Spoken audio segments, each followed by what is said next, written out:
I would like a caveat in this matchup. If Ronaldo, you can't have your caveat be if Ronaldo plays a certain way.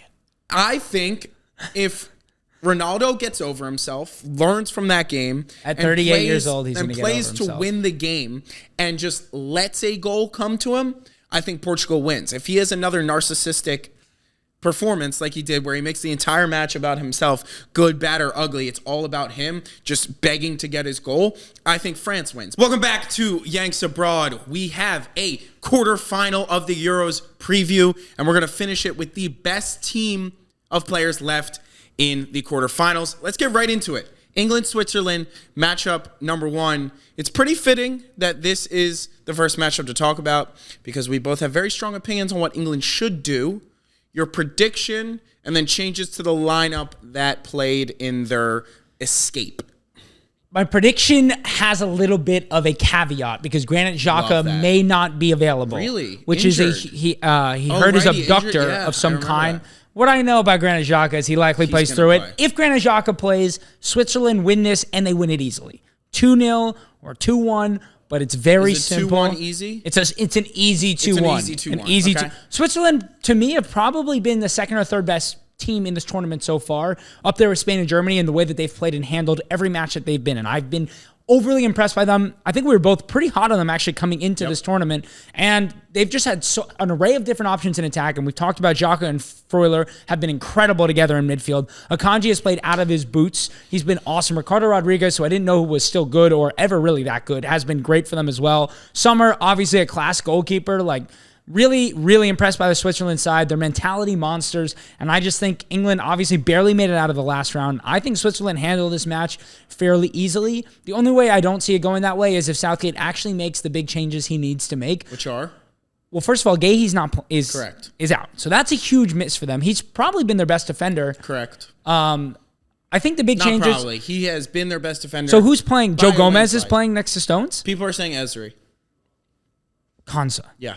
Ezri Konsa is going to start in a quarterfinal. That's what I've seen on Twitter. Woof. Let's say it is Ezri Konsa. I think, whatever. Konsa, what do you think it should be? What I think it should be, and it's the same 11 that I said it should be going into this match, which he did not do, is Pickford, Trent. Well, actually, with no Guehi, I don't think Trent. Pickford, Walker, Stones, Gomez, Trippier. Shaw, I've heard now may be fit. If he is fit, he's probably only playing 45, 60 minutes. Rice, who is getting hate for no reason. He's been one of the most consistent players for them.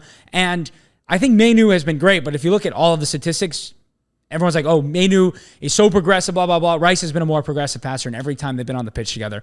Rice, Mainu, Bellingham, incredible moment in that match. And then Palmer on the right, Saka on the left, Kane up top through the middle. Foden come off the bench. If you need to get a goal, you move Saka to left back. That worked fine for them. I think moving Saka to left back off the rip makes no sense. Palmer has been excellent. I think him and Saka complement each other really well on each wing. And you let Saka play 90 minutes at left wing, you're going to get a great performance out of him. He has got the experience to play on that side. He played on that side as a youngster, and he can take a player on. Yeah, no, I agree. I think they should have played Trent last match when you knew you were going to have all of it. Switzerland, I would probably prefer to play Walker, especially with how good Dan and Doy has been. Yeah. And Konsa, Gomez don't feel strongly one way or the other, but I completely agree. I would go Palmer, Bellingham, Saka, and I am one of the biggest Phil Foden lovers, but he's a great option, obviously, to have on the... I mean, you saw it with Germany. Wirtz comes off the bench because they felt like they weren't stretching the defense enough. Sané comes in to stretch the defense, and you have the Bundesliga Player of the Year to be able to come on if you need a goal. The same way they'll have the English Premier League Player of the Year to come on if they need a goal. I think that's a fine problem to have. Saka keeps your width on that left side while having Trippier a right-footed left back. I think that works. I think this could be wishful thinking, but I think that win against Slovenia, that was... Slovakia, thank you, was the one that'll just turn the tide for them. I think they win this 2-0. You don't think Swiss get a goal? 2-0 or 3-1. I think they win by 2 goals. I think Kane got some confidence from getting that goal. Bellingham obviously gets some confidence. And if they start Palmer, who will be able to run at an old Ricardo Rodriguez, despite how well he's been playing, I think they will find a lot of success. You were going with a 2-1 Switzerland. I'm going with a 3-1 England. And we move Netherlands versus Turkey A, which just ended less than 5 minutes ago. Brilliant save by the Turkish goalkeeper to keep them alive. Incredible. A great match overall. We knew those two teams who play relatively open were going to provide a great match. So much fun. And now you have Netherlands, Turkey A. Listen, I thought the Netherlands were not going to handle Romania. Romania had a really good opening 10, 15-minute stretch where they had a lot of the ball. They kind of sucked the Netherlands back into their own third, had some opportunities, and then once that ended, they just kind of got sucked out of the game. They never really created anything again. I don't think Netherlands are all that good. Gakpo has been playing an incredible way. I think this is going to be an incredible match. I think this is going to go to extra time. Turkey, though, they really have been just so much more energetic than any side. They made great substitutions. They were able to win this game against Austria without Kahanoglu, their captain, and their best player. I thought they had no chance once I saw he wasn't starting.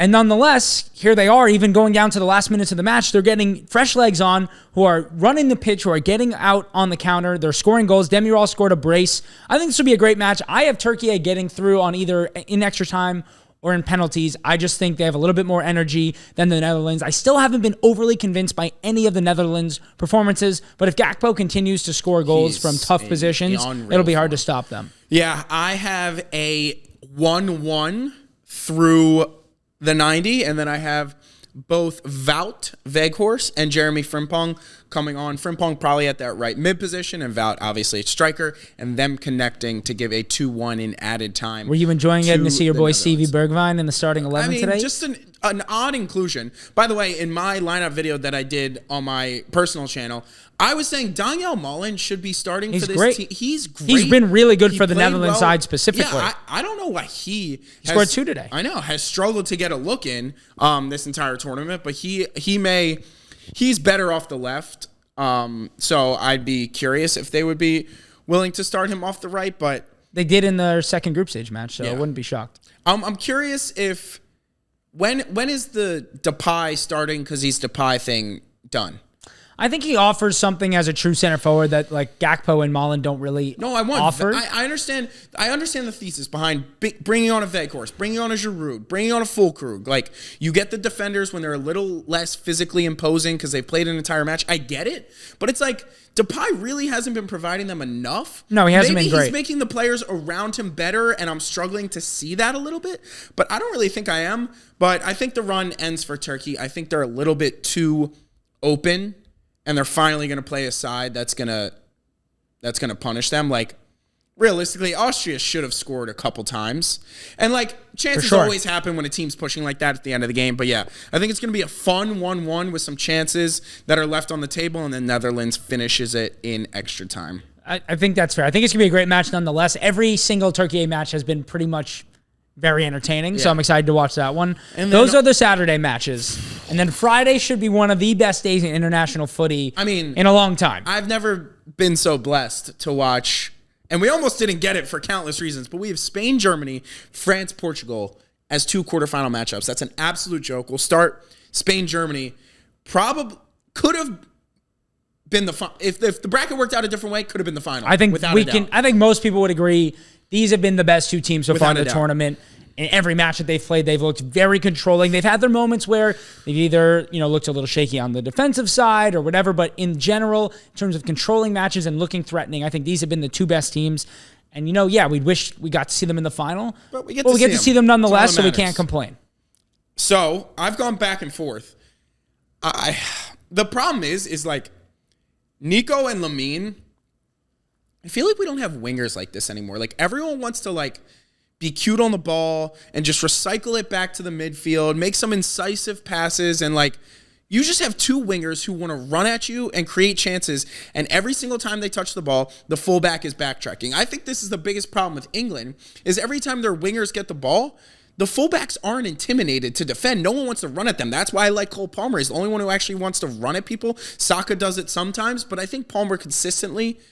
the fullback knows I have to defend a 1v1 right now, and that's what Nico and Lamine do. Lamine has been an absolute joke with how good he's been, especially in that last match against Georgia. I understand they're playing Georgia, but nonetheless, he was unplayable.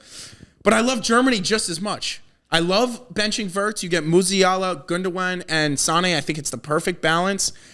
I've gone back and forth on this 10 times. it's going to come down to Kimmich and Middlestat. If they can defend, I think they win. If Lamine and Nico have as much success as they did against Georgia, which I obviously don't think they will, it'll be Spain. I'm going to go with a 2-1 Germany. The home crowd lifts them through. Musiala, for me, is probably attacking-wise the best player on the pitch. Rodri's obviously the best player on the pitch. But attacking-wise, Musiala may bring them through. Unfortunately, I think it may come down to Havertz. If Havertz has a good game, Germany probably wins. I mean, Havertz has just been so good in this tournament in a lot of ways, other than in front of goal, but he's been vital to them maintaining attacks. He's been vital. He's been good, but he's been wasteful. He's been very wasteful. He's been wasteful, but a lot of the best strikers have been very wasteful in this tournament. Sure. You can't name a striker who hasn't been wasteful in this tournament. But I also am not saying that those strikers have been so good. I just think the way that Havertz stretches the field, people do not give him nearly enough credit for that. For a guy of his size to be able to get in behind as often as he does is just such a threat that you never really see from a player who's 6'2" like that. That's just not. I mean, sure, does not happen all that often. That's why I love Kai Havertz. I just think I don't really care so much. Yes, I mean it's frustrating when you're rooting for him and he doesn't score goals. He was lucky for me at Arsenal that the last 3 months of the season, he wasn't struggling in front of goal. Right. If I was rooting for Germany, I might be a little more frustrated. But just in terms of purely what he's offering this side, a side where Musiala is firing, a side where, Gundogan will get a goal. Schlotterbeck had a goal. Like, guys who can get goals in other positions, Havertz really succeeds, and that's why I think he succeeded a lot at Arsenal, where there are other goals to go around. You laugh, but I mean, Bukayo Saka had 20-plus goals in all competitions this year. We're talking about Spain, Germany. I have Spain. I think Nico Williams has been completely unplayable so far in this. Better than Lamine. I think he's been better than Lamine. Wow. I think he's been the best attacker in this tournament outside of Jamal Musiala. I think Rodri, as we know, dictates games. And Germany, we haven't really seen them have to defend all that much yet. And I think they're going to have to defend a lot here. I think Spain is going to possess the majority of this match. Are they? I keep going. I don't know who's... I understand. Fabian Ruiz and Rodri have been the best two midfielders maybe in this entire tournament. Kroos, Andrich, and Gundogan are just as quality. Andrich has been spectacular as well. I mean, this is going to be hopefully, because as we've been saying in this tournament, when the best teams face each other, hasn't been great. But hopefully this is going to be the best match that we've seen in this tournament. It should be I hope there's an early goal, open it up, and we should see some really fun attacking. So much good football being played. I think it's going to come down to you have two strikers who do a lot of other things other than score. Right. Can they score? Can Morata get that goal? That's a great point. Can Havertz get that goal? Yep. And if one of them can... By the way, I'm willing to bet if one of their strikers scores a goal and the other doesn't, I mean, I guess this isn't a super hot take, but it is only one goal in a potential 3 or 4 goal match. If Havertz scores, Germany wins. If Morata scores, Spain I like wins. that take. I think it's going to be, I don't think it'll be 3-3, but I think it'll be like 2-1 or 2-0, but it'll be a great match. I got Spain going through. That's been my pick to win for months now. Yep. I've got Spain winning the whole tournament, so I think they get through. And then Portugal, France, who neither are playing all that well, I think could be an incredibly boring match, and I think one of these teams could probably just throttle them. Well, I don't think that's necessarily true. No one's throttling a Portugal or a France. It's just probably not realistic. Georgia throttled Portugal. I have their backup team, but I have Portugal. That defense is super solid outside of the one Pepe mistake. I think Pepe and Diaz are amazing. Obviously, Diogo Costa with all the confidence he's going to be on now. And we just talked about 2 brilliant midfields, and I think Portugal have the best midfield in the tournament with Vitinha, Palhinha, and Bruno Fernandes. I would like a caveat in this matchup. If Ronaldo, you can't have your caveat be if Ronaldo plays a certain way. I think if Ronaldo gets over himself, learns from that game, at 38 years old, he's going to get over himself, and plays to win the game, and just lets a goal come to him, I think Portugal wins. If he has another narcissistic performance like he did where he makes the entire match about himself, good, bad, or ugly, it's all about him just begging to get his goal, I think France wins. But by the way, France has looked absolutely atrocious, and they haven't even really scored a goal yet. If it wasn't for Conte and Tchouaméni cleaning up some mistakes so that they don't get scored on, you missed one name. As well as Saliba. There you go. They're attacking. When do you start Giroud? It's getting ridiculous at this point. I mean, Kolo Muani has been bad. Thuram has been bad. Dembele has been bad. Barco has been bad. Mbappe's been fine, but not the normal Mbappe. But that's why they need a Giroud. Thuram doesn't occupy defenders. I agree. And even Griezmann has not been, after coming off the great season he had, I'm surprised. It's similar to a Havertz thing. It's when you have Giroud, he just allows the players around him to be better. It frees up a Griezmann. It frees up an Mbappe. And I don't think he's going to start Giroud. And them not being able to score, I think Portugal will find a way to score. They have way too much talent between Silva, Leao, Ronaldo, Fernandes. Obviously, it's just going to be too much for me. I think Portugal get one in the 50-60th. France has to come out a little. They'll create their chances, and then Portugal will eventually get them. So you've got Portugal winning. Yeah, on a 2-0. I got France going through. I actually haven't been overly impressed by anything Portugal's done in any of their matches. I think in France? No, but I think the issue with Portugal is Bernardo Silva has not been at his best at all in this tournament. Leao hasn't been at his best. Putting in good Bruno balls. Fernandes has been well too far from the box in the last few matches. Like, he's playing much deeper. Well, he dropped to the 8. But here's the thing about Bruno Fernandes. When He is Jota similar to came De Bruyne in the fact that he's a second striker. He's not a midfielder. He's at his best when the ball's falling to him, second balls are falling to him, and he's able to play what I like to call hero ball, where he just kind of launches, crosses into the box. He launches long shots. He just kind of makes things happen, and one sticks. When he's not getting any of those opportunities, I kind of think he's almost a net negative in a lot of ways. Ronaldo's suffering from main character syndrome. I just think there's a lot going on with this team that isn't to like. They're bailed out by a Diogo Costa. I just think France will control the match. France is also getting bailed out. But I think France will control... You're good. I think France will control the match in a way that will make it hard for Portugal to get out. I think they'll feel suffocated. I do think Paulinho has been actually the best player for Portugal so far in this tournament. I think he's been incredible. Has been better. That's the craziest thing. I think them two is Mbappe, better than a Conte. I just think Mbappe running at Cancelo, who's not a good defender. Pepe, True. who's old but has been good, but old. I just think that's going to be too much for him to handle. My only thing is Mbappe hasn't found space to run at people. I think he will because either he's going to play Dalot or Cancelo at right back. Yeah. And I just think those two guys love to get forward so much that Mbappe is going to find space. Yeah, it'll be interesting to see how Portugal sets up if they want to sit in and hit on the break. Because with Bernardo Silva, Ronaldo, and Leao, you can definitely hit on the break. Or if they want to try and dominate the game, which I think they can as well. There's no reason for me to think that France is going to score goals if they don't start Giroud. So I just don't. Yeah, I got France going through at probably just 1-0 or 2-1. I don't think there'll be a ton of goals. I don't know. There's been so many early goals in this tournament. I don't know if you know this, but the 4 quickest goals in Euros history have been scored in this tournament. That's wild. So I expect one of these games to have an early goal that will kind of shake things up. Maybe Portugal can do one early. Maybe Ronaldo doesn't start. Who knows? But I've got France going through. Ronaldo's going to start. I think. I don't know. I just find it hard to believe based off of what happened that he doesn't like. I mean, it's a lot asking for Ronaldo to level with himself. But if he can't level with himself and realize, all right, we got away with me being such a main character there. I have so much forever. The reason Ronaldo couldn't get over the hump is because he had no talent surrounding him. He finally has the most talented team he's ever had. Not no talent, but he's the most I was laughing at how true it is. He is the most talented team by a landslide that he's ever had. You stretch the defense, allow people to play off of you, and just be a deadly finisher. That's what you're best at. Don't force it. Let the goals come to you, and I think he probably finally gets one, probably leaps above Saliba and nods one home. So you have Switzerland, Turkey, Spain, and France. We actually didn't pick one of the same. That's actually crazy. Really? We both picked complete opposites in all 4 matches? I have England, Netherlands, Germany, Portugal. I didn't even realize that as we were doing it. Neither did I. We just picked complete opposite.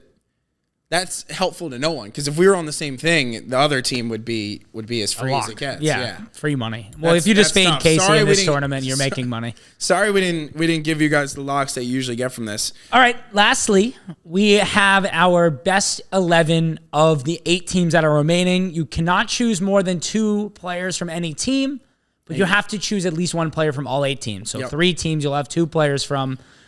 Would you like to go first or you want me to go first? You go first this time. All right. I got Diogo Costa in goal. Okay.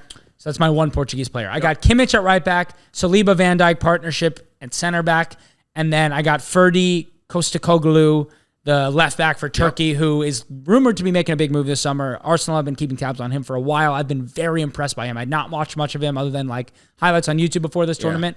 I think he's probably been the best left back in the tournament. And then in midfield, I've got Rodri at the 6. Finally. Fix that.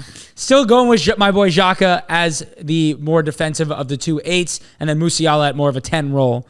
My front 3 is Saka off the right, Nico Williams off the left, and Kylian Mbappe as my striker. Interesting. Okay. Anything, your big exclusion off the top of your head? I wanted to get Rice in there. I had Rice in at center mid, and then I had a Kanji at center back. I like and I didn't have a Dutch player, so then I had to get Van Dijk in. Then I didn't have a Swiss player. I had to get Xhaka in. I also wanted to get Gakpo in there somewhere because I think he's maybe been the player of the tournament in ways. But if I'm making an 11, I'd rather have Nico Williams off the left, so I put Nico Williams in there. Other than that, pretty much 7 or 8 were locked in. Fair enough. All right. I went Mert Gunak, the Turkish goalkeeper, just off that performance. Sure, and you need to get someone Turkish in the side. Needed to get someone Turkish Understandable. I could have gone with Çalhanoğlu, but didn't play last match, and based off form, I went with Gunak. At left back, I have Ake. Okay. 2 center backs, I have Saliba and Diaz. Okay. At right back, I have Koundé, man of the match from their most recent match. Then I have Rodri. I have Xhaka at the 8. I have Musiala at the 10. I put Gakpo at left wing, just needs to be in. Yep. Kane at striker, and Lamine Yamal at right wing. My big exclusion being Mbappe. Mbappe, yeah. No, yeah, I mean, I almost didn't get Mbappe in the side. I almost went Conte in midfield and didn't get Mbappe in the side. I almost went Conte. I just think dynamically that front three really pleases me. Saka, Mbappe, and Nico Williams. I think they can all... I don't hate a Gakpo, Kane, or Lamine Yamal front three either. Yeah, I don't know if Gakpo complement each other well. I don't know if Gakpo and Kane can play together. I just don't know. How could they play together? Kane, the best striker in the world, with Gakpo on the best form in the tournament. I think they'd figure it out. They might figure it out. I don't know. They haven't figured... Kane is not the best striker in the world right now. Who is? I don't know, but the way that they've been playing for England, I think it's hard to say that he is. I'm not sure he's at fault. I'm not saying he's at fault. Well, so it's not. So who's the best striker in the world? Haaland. Is that true?